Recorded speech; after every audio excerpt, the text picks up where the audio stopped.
बिस्मिल्लाहिर्रहमानिर्रहीम। अस्सलाम वालेकुम मेरी प्यारी बहनों, कैसी हो। आज मैं बना रही हूँ गोश्त करेले। करेले गोश्त, इसमें मटन भी बना सकते हैं, बीफ के बना सकते हैं। मैं मटन का बना रही हूँ, मटन करेले गोश्त। और पहले मैं गोश्त को चढ़ाऊँगी। एक मैंने ये प्रेशर कुकर ले लिया, इसमें मेरा 1.25 किलो गोश्त है, ये मटन है। और ये लहसुन और अदरक है, दोनों जो है ना मिला के 1.5 टेबल स्पून है। प्याज इसमें मैं थोड़े से करेलों में ज़्यादा डालूंगी। मतलब अगर मेरा ये 1 किलो करेले होंगे, 1.25 किलो गोश्त है और 1 किलो ही मैं प्याज डालूंगी। मैं आप कुछ अब डाल दूंगी, कुछ फिर मैं बाद में डालूंगी।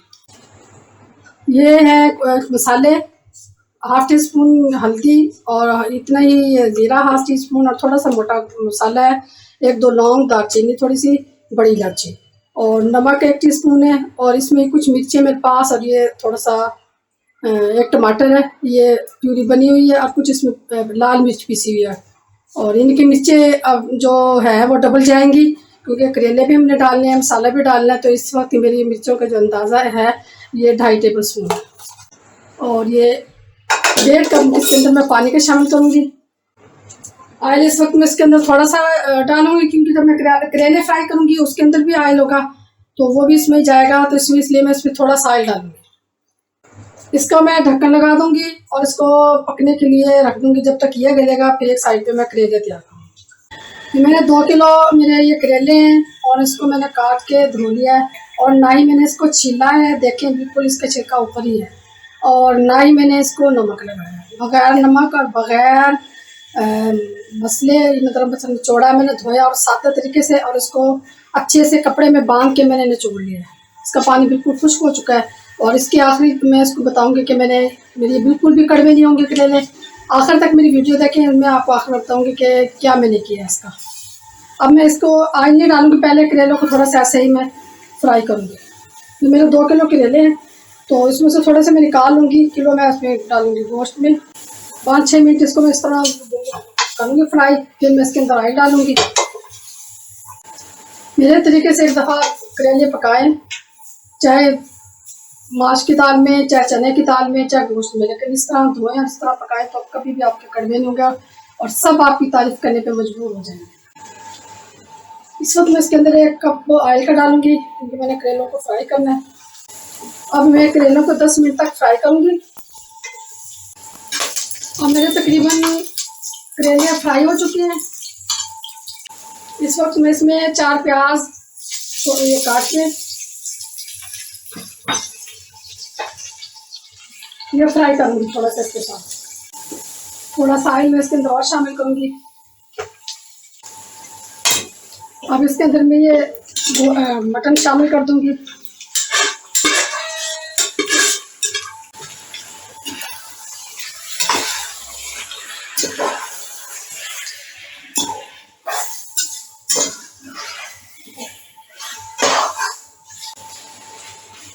ये प्याज ऑप्शनल है, जो अगर आपको प्याज पसंद नहीं तो आप ना डालें, लेकिन प्याज के साथ इसका मसाला थोड़ा सा ज़्यादा हो जाता है और खाने में भी अच्छे लगते हैं।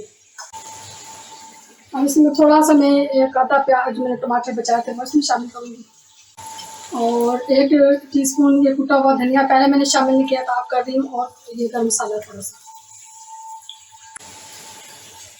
इसके अंदर मैं 2-3 हरी मिर्चें कुटी हुई शामिल करूँगी और थोड़ा सा नमक शामिल करूँगी, क्योंकि नमक मैंने पहले कम डाला था। और अब इसलिए भी डाला था कि करेले में नमक नहीं था, करेले डालने के बाद नमक मैंने शामिल किया। इस वक्त मैं ये दही शामिल कर रही हूँ।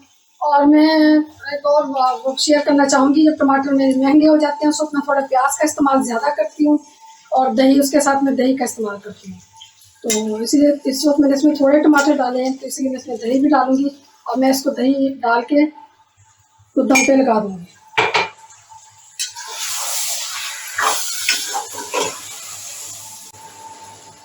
अब हल्की आंच पे मैं दम पे लगा दूँगी।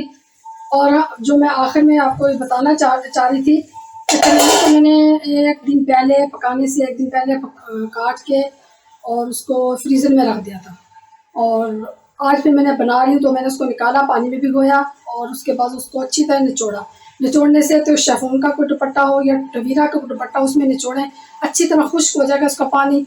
और थोड़ी सी देर पे उसको खाली फ्राई करें और उसके बाद उसमें ऐड डालें और कड़वे नहीं होंगे आपके बिल्कुल। ये गारंटी से मैं कह रही हूँ, करेले एक दफ़ा मेरे तरीके से पका के देखें, इंशाल्लाह आपको पसंद आएंगे। आप बताएं आपको मेरी करेले मटन आपको कैसा लगा। लाइक करें, शेयर करें और सब्सक्राइब करें मेरे चैनल।